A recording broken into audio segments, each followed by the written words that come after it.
This is the book of Psalm, chapter 5 and verse 12. For thou, Yahawashi, will bless the righteous. With favor wilt thou compass him as with a shield.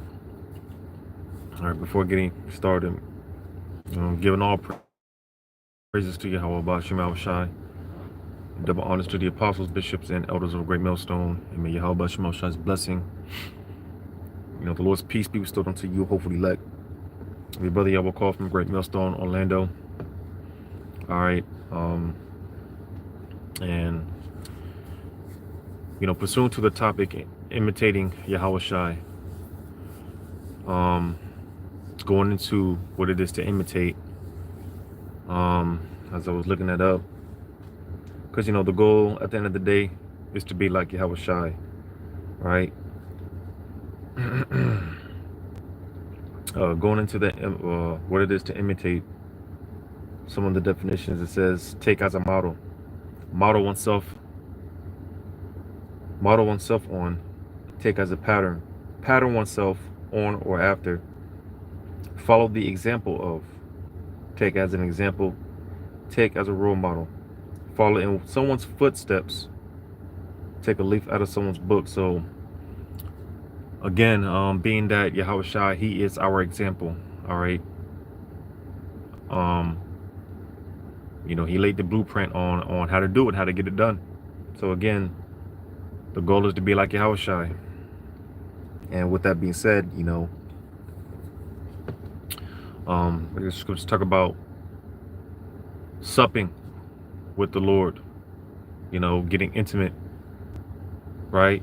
But of course, that comes by way of studying, getting into the scriptures, studying the characteristics of Yahawashi, right, and all of our forefathers, right? Being that we are coming back into the remembrance of these things, we're coming back into the remembrance of who we are, right? And dealing again specifically with this topic of imitating Yahawashi, right? Because Yahawashi is always on my mind, and I'm sure I can speak for others. You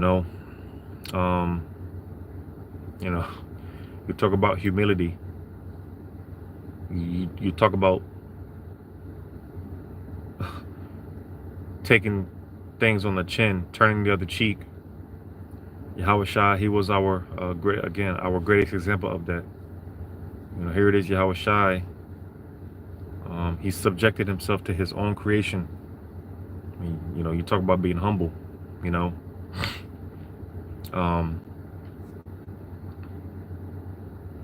But again, embodying the spirit of Yahawashi.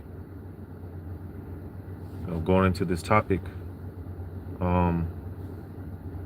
just again, we learn through going through the scriptures, studying, reading, meditating, and so on and so forth.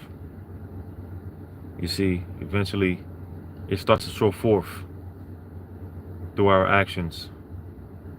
All right. Because you talk about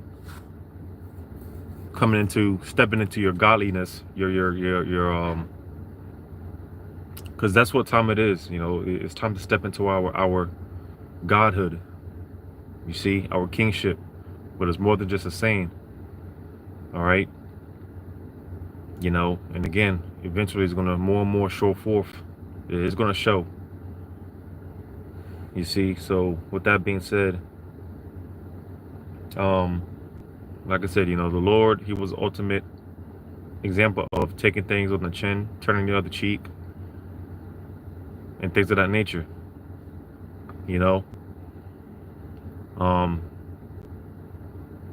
couple examples that come to mind, which is why I started off with this here in Psalm 5 and 12. Because individually, as a nation, the Israelites, the Lord's people, and especially when it comes to the elect, all right, and even more so to you elect brothers. That's why the scriptures talk about blessed is the man that's persecuted for Yahawashi's sake, Yahawashi sake. You see, you know, because at the end of the day, man, hey, the Lord,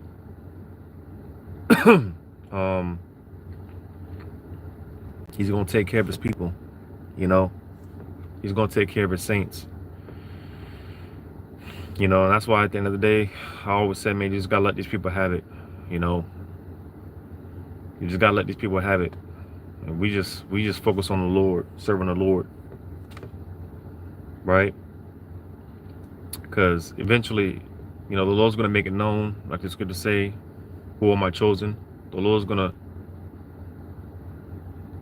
when these people find out who they despised, who they look down upon, who they talk shit against, the Lord's gonna make them feel it. You know, the Lord's gonna make them feel it, because that extreme favoritism is going to be bestowed unto the hopeful elect. You see, so I'm gonna grab this real quick. In Matthew 18 and verse, I'm gonna start at 21. It says, then came Peter to him and said, Lord, how oft shall my brother sin against me, and I forgive him? Till 7 times? Yahushua saith unto him, I say unto thee, until 7 times, but until 70 times 7. So, you know, basically, man, you keep forgiving. And this, when it comes to your brother, all right, you know, the scriptures talk about, you know, going into, you know, blessing your enemies and things of that nature. That's more so going into, again, when it comes to this thing of ours, brothers, the brotherhood. All right. You know,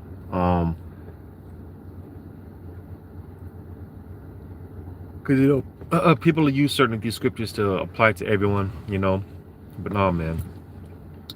All right. But nevertheless, these are, again, characteristics of Yahawashi, that forgiving nature, you know, showing that mercy, you know, which is part of, like I said, us coming back into our godship. All right, because hell, even after 1,000 years, Esau, believe it or not, Esau is going to cut the Lord a break. Oh, I'm sorry, I said that wrong. Please forgive me, you know, these overnight shifts. So I meant to say, even after 1,000 years, Yahweh Shema Shah is going to cut Esau a break. You know, believe it or not, even Esau, he's not going to be burning in some place forever, for all of eternity. Even the Lord is going to cut Esau some slack after 1,000 years. So, you know, these are, again, when it comes to the mercy of Yahweh Shema Shah, you know, we have to embody that compassion, you know. And I say this from time to time, because, you know, again, these things more so apply to us in the body, the brotherhood. But again, the more we embody this, the spirit of Yahawashi, the more it transcends outside of the brotherhood. So, you know, that's why people see that there's a different spirit on us.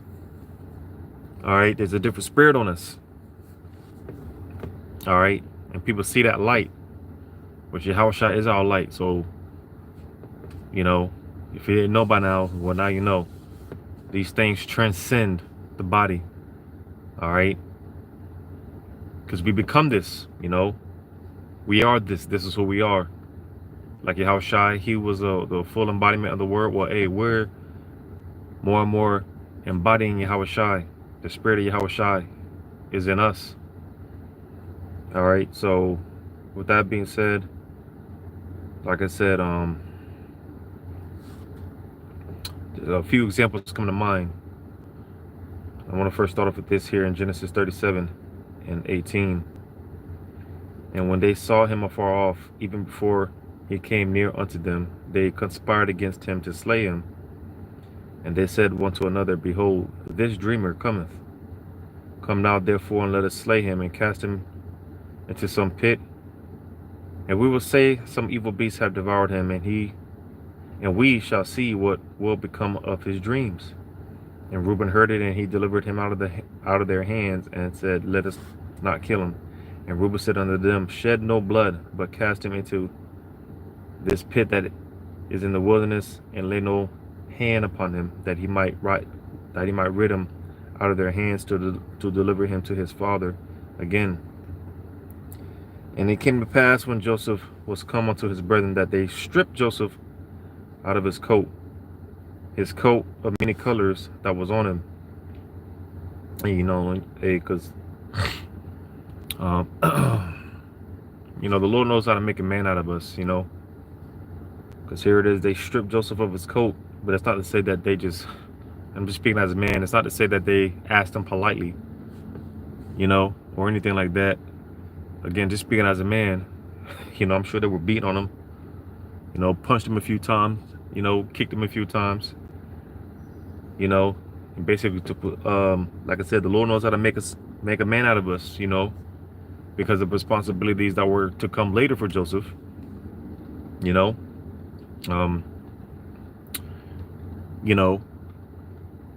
be more heavier, right? It says, verse 25, and they sat down to eat bread, and they lifted up their eyes and looked, and behold, a company of Ishmaelites came from Gilead with their camels, bringing spicery and balm and myrrh, going to carry it down to Egypt. And Judah said unto his brethren, What profit is it if we slay our brother and conceal his blood? Come and let us sell him to the Ishmaelites, and let not our hand be upon him, for he is our brother in our flesh, and his brethren were content. All right, so that's pretty much the point there. Matter of fact, let's jump down.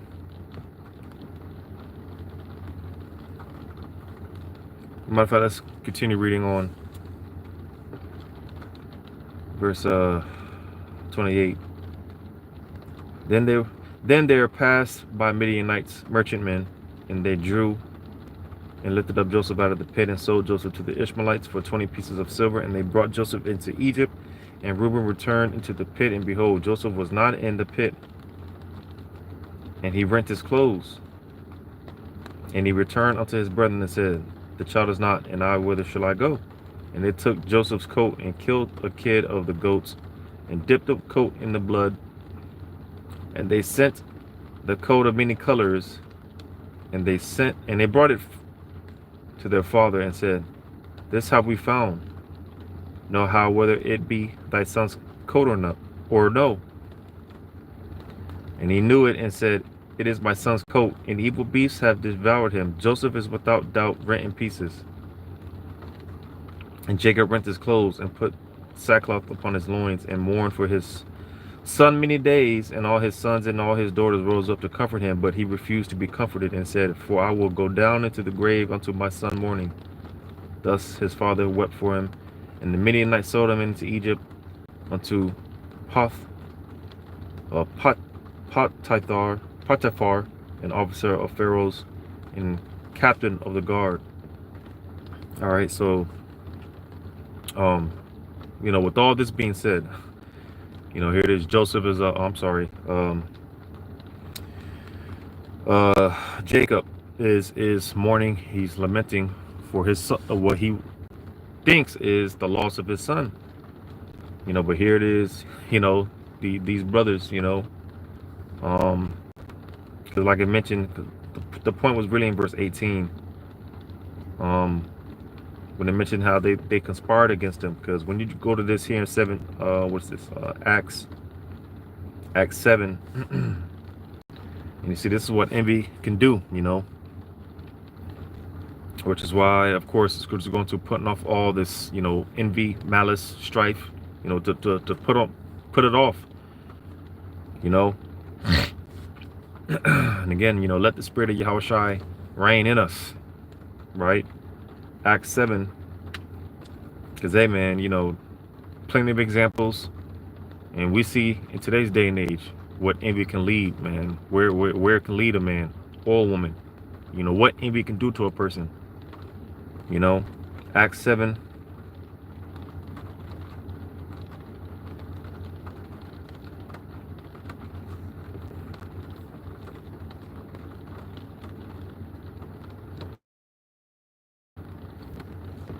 Acts chapter 7.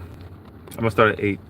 And he gave him the covenant of circumcision, and so Abraham begat Isaac, and circumcised him the 8th day, and Isaac begat Jacob, and Jacob begat the 12 patriarchs.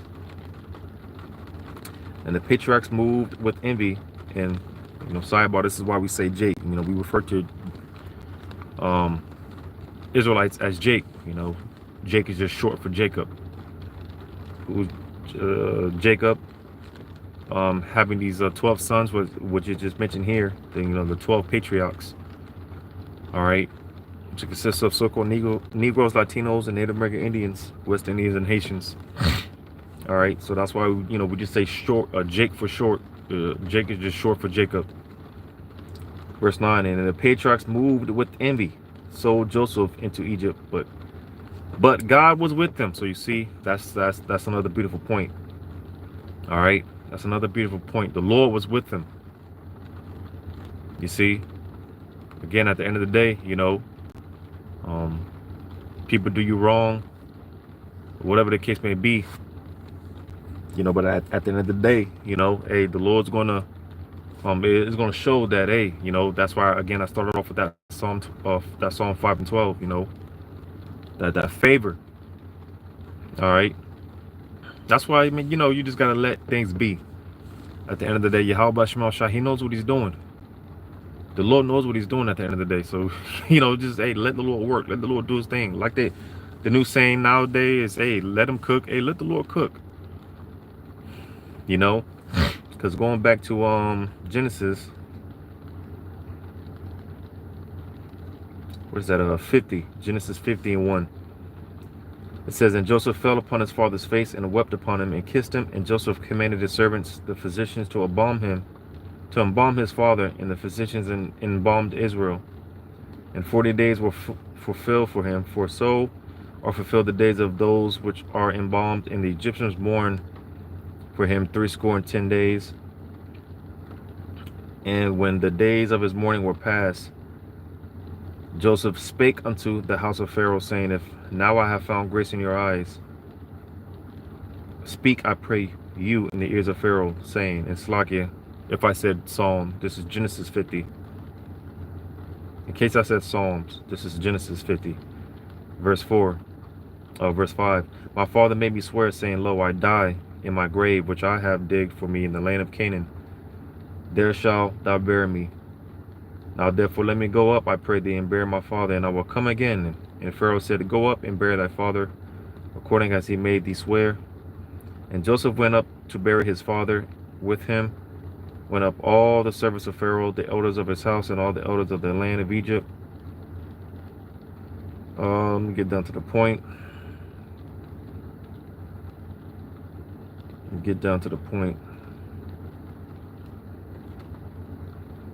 So I'm going to jump down to verse 14.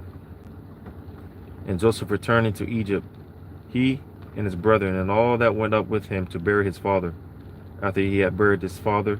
And when Joseph's brethren saw that their father was dead, they said, Joseph will peradventure hate us, and will certainly requite us all the evil which we did unto him. And they sent a messenger unto Joseph, saying, thy father did command before he died, saying, so shall ye say unto Joseph, forgive, I pray thee now, the trespass of thy brethren and their sin, for they did unto thee evil. And now we pray thee, forgive the trespass of the servants of God.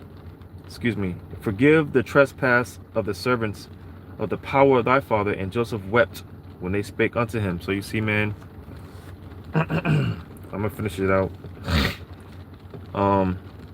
Verse 18, and his brethren also went and fell down before his face, and they said, behold, we be thy servants. And Joseph said unto them, fear not, for am I in the place of God?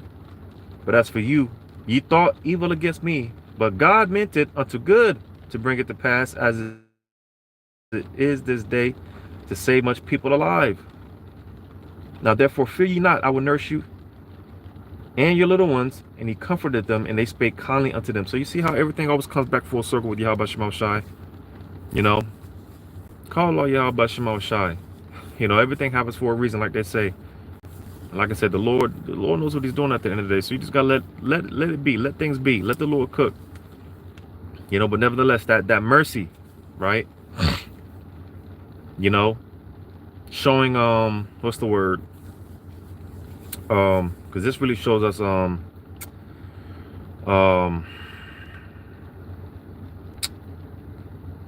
man, it's on the tip of my tongue.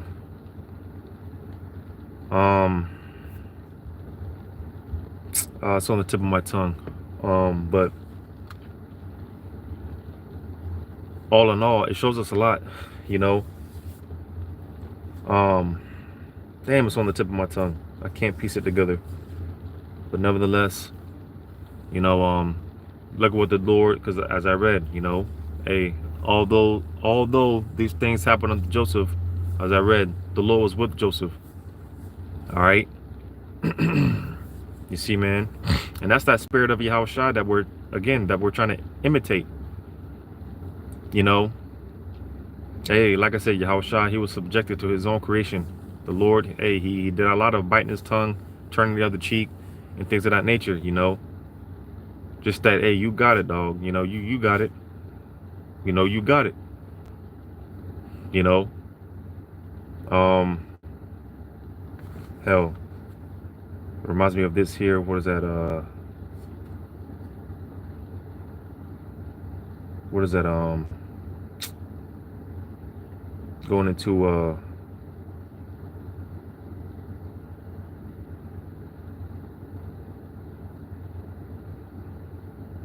Genesis 29.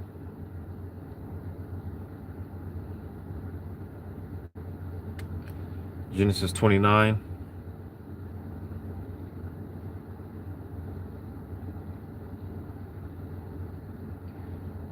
In verse, I'm gonna start at Genesis 29. I'm gonna start at 30. It says, and he went in also unto Rachel, and he loved also Rachel more than Leah, and served with him yet 7 other years. And when Yahweh saw that Leah was hated, he opened her womb, but Rachel was barren. So you see how the Lord, again, you see how the Lord operates. And like I said, you know, these things can be applied to us individually. They could be applied as a nation overall. You know, but look at what the Lord did for the one that was hated. And as a nation, are we not the most despised nation? Look down upon people, right? And look at what the Lord is about to do on the behalf of His people. He shamed us in front of these nations. Now He's about to glorify us in front of these nations. But like I said, to even narrow it down even more, the Lord, hey, as the elect, more specifically, you would elect brothers. All right, the Lord is about to work, man. He's about to do the thing for his men. Because this reminds me of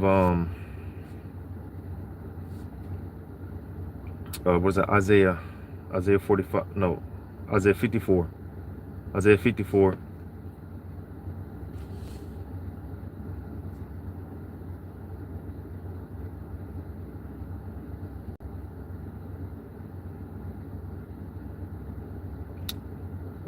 Let's start at 1. Isaiah 54 and 1. Sing, O barren, thou didst not bear, break forth into singing, and cry aloud, thou that didst not travail with child. For more are the children of the desolate than the children of the married wife, saith the Lord. Enlarge the place of thy tent, and let them stretch forth the curtains of thine inhabitants. Stretch forth the curtains of thine habitation. Spare not, lengthen thy cords, and strengthen thy stakes. I'm going to jump down to verse 5. Verse 5 is the point. It says, for thy maker is thine husband. The Lord of hosts is his name, and thy Redeemer, the Holy One of Israel. The power of the whole earth shall he be called. For the Lord hath called thee as a woman forsaken and grieved in spirit, and a wife of youth. When thou was refused, saith thy power, for a small moment have I forsaken thee, but with great mercies will I gather thee. In a little wrath I hid my face from thee for a moment, but with everlasting kindness will I have mercy on thee, saith the Lord thy power, saith the Lord thy Redeemer. So you see, man, the Lord is beautiful, man. You know, that's why, you know, hey, it's not all doom and gloom. you know. Yeah, catching hell, but it's not that bad, It's bad, but it's not that bad. The Lord didn't forget us, He didn't forget us. But that's just what that reminded me of, going back to she that was hated, talking about Leah, right? I'm gonna go back to that.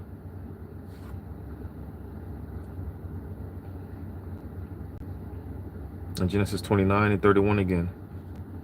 And when the Lord saw that Leah was hated, he opened her womb, but Rachel was barren. So you see how the Lord operates, right?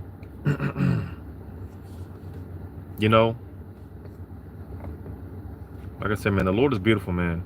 And that's why, again, we brothers quarter all the time. Things are written aforetime were written for our learning, right? Again, that's why those we're blessed, to those that are persecuted for Yahawashi's sake. We're really blessed, because in the end, hey, the Lord's gonna he's gonna do the thing. He's gonna show up and show out. He's gonna let it allow it to be known, man. Going back to the brothers, Joseph and his brothers, man, they were uh put to that shame. Basically, the Lord made him feel it. And you see how Joseph, his response, that's the spirit, again, that we're trying to imitate of Yahawashi. And again, a part of coming back into our godship. Again, man, it's all good, because more so specifically, again, when it comes to brothers, but again, this transcends the brotherhood, because we become a part of this. We embody Yahawashi as he was the full embodiment of the word. We just embody Yahawashi, right? Matthew 5. I do believe it is Matthew 5. I'm gonna start at 43. You have heard that it hath been said, thou shalt love thy neighbor and hate thine enemy. But I say unto you, love your enemies, bless them that curse you, do good unto them that hate you, and pray for them which despitefully use you and persecute you. And that's why, as I read that Matthew 18, because of course, like I said, they all use scriptures like this to apply to everyone. But you gotta ask yourself, who's your neighbor? Who is your neighbor? You see?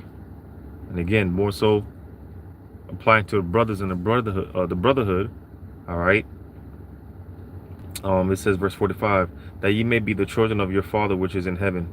For he maketh his sun to shine on the evil and the good, and sendeth the rain on the just and on the unjust. So you see, again, going back to the Lord, man, and his mercy, that mercy of Yahweh Shema Shai. You see, because like I said, the Lord, even after 1,000 years, he's going to cut Esau some slack, man. Even after 1,000 years, Esau, the Lord's going to cut him some slack. The Lord's going to show mercy to Esau, believe it or not. So again, this is the spirit that we're embodying, because like I said, Yahawashi, he took a lot, that's why I always say, let these people have it. At the end of the day, the Lord's going to in due time do the exaltation. Brothers are going to get their due respect. All right. Again, man, Yahawashi, he did a lot of turning the cheek, man. Again, how do you beat being subjected to your own creation? How do you beat that? How you don't get more humble than that. And that's why, again, we're trying to imitate the King. We're trying to imitate Yahawashi. Because that, things like that, it goes back to faith. When someone does you wrong, and you leave it in the Lord's hands, that goes back to faith. I tell brothers all the time, I get to a point, I've gotten to a point where I don't even put curses up on people anymore. Even though it takes a lot for me to get to that point, because I'm a very, calm, cool, calm, collective person. You know, I don't let it takes a lot to shake me, or it takes a lot to you know, get me to that point. But when I do get to that point, you know, sometimes more and more it just gets to a point. It's not even worth wasting my breath. You know, as far as you know, like, Lord, get their ass. You know, putting up curses. It's not even worth my breath, because I already know the Lord's going to get their ass. It's just a matter of time. It's just a matter of time. But, you know, it goes back to faith, leaving it in the Lord's hand. You know, we just have to, hey, again, step into our godship, our kingship. And, hey, you know, these are a part of these are some of the characteristics Yahawashi showed us. Again, our chief example. All right. And this is who we're trying to emulate. This is who we're imitating. You know, so again, the things are written aforetime. It was written for us to learn from. You know, written for us to learn from. So, hey, put on Yahawashi. You know, the scriptures talk about that. You know, the Lord clothing us with a righteous garment. Right? Hey, put on Yahawashi. You know, and what does the scripture say? Put on as if you are of the elect. Roughly paraphrasing. Right? You see, man. So, just a few words, a few things, just meditating on. You know, and hopefully this was edifying. Giving all praises to Yahawashi. Shalom to you, hopefully elect.